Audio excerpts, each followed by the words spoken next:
NEET exam leak 2 साल पहले same news चली थी, तब कुछ नॉर्मलाइज करके उसे घुमा दिया गया था।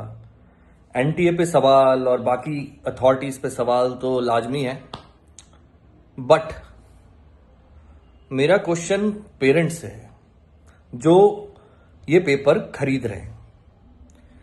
बिकॉज मार्केट में माल तभी आता है ना जब उसके खरीदार होते हैं। तो जो पेरेंट्स ये सोच रहे हैं कि पेपर खरीद करके बच्चे को मैं कॉलेज में एडमिशन करवा दूं, तो लीगल इलीगल सोसाइटी समाज के साथ सही गलत तो सेकेंडरी है।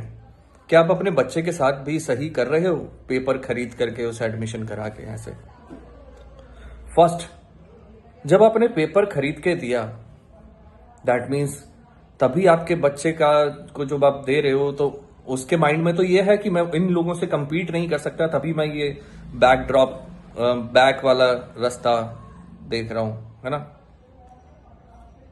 तो पहला तो उसने अपने आप को वहीं छोटा मान लिया कि मैं तो compete कर ही नहीं सकता। सेकंड, समहाउ वो कॉलेज में पहुंच गया, फिर आप उसके एग्जाम को क्लियर कराने के लिए वहां के पेपर खरीदोगे, वहां सेटिंग करोगे, फिर उसमें स्किल सेट तो डेवलप होगी नहीं। अब जब स्किल सेट नहीं होगी, कल को वो डिग्री से डॉक्टर अपने नाम के आगे लगा भी लेगा, तो क्या पेशेंट उसके पास आएंगे? बिकॉज स्किल सेट नहीं है तो वो क्या ही ट्रीट करेगा। थर्ड,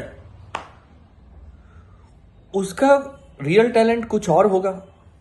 मैं ये नहीं कह रहा वो बच्चा कमजोर है, आपने उसे कमजोर बना दिया, पेपर खरीद के देके उसे कमजोर बना दिया। हो सकता है वो इस फील्ड में नहीं करना हो, या फिर ये चीज उसके लिए नहीं बनी हो, कुछ और रियल टैलेंट होगा, तो वो पैसा वहां पर लगा करके उसे वहां उसके स्किल सेट ग्रो करने में लगाओ ना। ये इस तरह की एक्टिविटीज से जब आप पेपर खरीदते हो और पेपर देते हो बच्चों को, बिकॉज पैसा तो आप ही के पास से जा रहा होगा। जो प्रिपरेशन कर रहा है वो 5 लाख 20 लाख, इतना 20-30 लाख 5 लाख 10 लाख कहां से देगा? तो जब ऐसे करके आप सबसे ज्यादा खराब ना अपने उसी बच्चे के साथ कर रहे हो, बिकॉज वो जिंदगी भर अपने आप को बाकी डॉक्टर से, डॉक्टर बन जाने के बाद भी छोटा ही मानेगा। मेंटली तो आप बाहर तो कुछ भी दिखा लो, लेकिन अंदर ही अंदर इंफीरियरिटी कॉम्प्लेक्स तो रहेगा ही। बाकी प्रोफेशन में ग्रो होना ना होना वो तो सब बात की बात है, वो भी बहुत मुश्किल है। समझो क्या कर रहे हो आप।